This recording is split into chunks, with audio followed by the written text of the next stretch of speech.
Team India top batter Virat Kohli ఖాతాలో లెక్కలేనన్ని రికార్డులు ఉన్నాయి. దశాబ్దంన్నరకు పైగా కెరీర్లో ఎన్నో పాత రికార్డులను పాతరవేశాడు కింగ్. కొన్ని ఆల్ టైమ్ రికార్డులు బ్రేక్ చేసి ఎవరికీ అందని స్థాయికి చేరుకున్నాడు. బ్యాట్తో పరుగుల వరద పారిస్తూ ఈ తరంలో మోడర్న్ గ్రేట్ గా అందరి మెప్పు పొందుతున్నాడు. బ్యాటర్ గానే కాదు, కెప్టెన్ గాను టీమిండియాకు ఎన్నో అద్భుత విజయాలు కట్టబెట్టాడు కోహ్లీ. 3 ఫార్మాట్లలోనూ దూకుడైన సారథ్యంతో జట్టును గెలుపు బాటలో నడిపించి పలు రికార్డులు క్రియేట్ చేశాడు. అయితే ఇప్పుడు విరాట్ రికార్డ్ ప్రమాదంలో పడింది.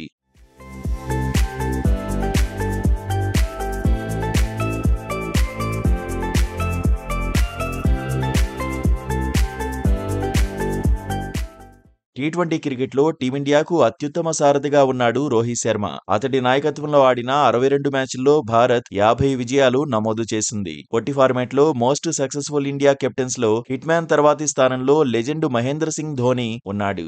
అతడి హయాంలో ఆడిన 72 మ్యాచ్ల్లో 42 గెలుపులు నమోదు చేసింది మెన్ ఇన్ బ్లూ. అయితే ఈ లిస్టులో కింగ్ కోహ్లీ థర్డ్ ప్లేస్ లో ఉన్నాడు. అతడి నేతృత్వంలో 50 మ్యాచ్ల్లో భారత్ 32 విజయాలు సాధించింది. ఈ జాబితాలో 4గో స్థానంలో కొనసాగుతున్న సూర్యకుమార్ యాదవ్ విరాట్ కోహ్లీకి సవాల్ విసురుతున్నాడు. టీ20 వరల్డ్ కప్ 2024 తర్వాత భారత టీ20 జట్టు సారథ్య పగ్గాలను సూర్యకుమార్ యాదవ్ చేపట్టాడు. అంతకుముందు కూడా పలు మ్యాచ్ల్లో టీంను ముందుండి నడిపించాడు. అయితే పొట్టి ప్రపంచ కప్ ముగిసినప్పటి నుంచి మిస్టర్ 360 పూర్తి స్థాయి సారథిగా మారాడు. అతడి సారథ్యంలో ఇప్పటివరకు ఆడిన 18 మ్యాచ్ల్లో ఏకంగా 15 మ్యాచ్ల్లో టీమిండియా విజయ ఢంకా మోగించింది. యువ ఆటగాళ్లను దూకుడైన సారథ్యంతో నడిపిస్తున్నాడు. అతడు ఇలాగే టీంను నడిపిస్తూ పోతే మరో ఏడాదిలో కోహ్లీ రికార్డు తుడిచిపెట్టుకుపోవడం ఖాయమనే అభిప్రాయాలు వ్యక్తమవుతున్నాయి. ఇంకో 2 ఏళ్ల పాటు నిలకడగా విజయాలు సాధిస్తే రోహిత్ను కూడా సూర్యాభాయ్ అధిగమించడం పక్కా అనే కామెంట్స్ వినిపిస్తున్నాయి.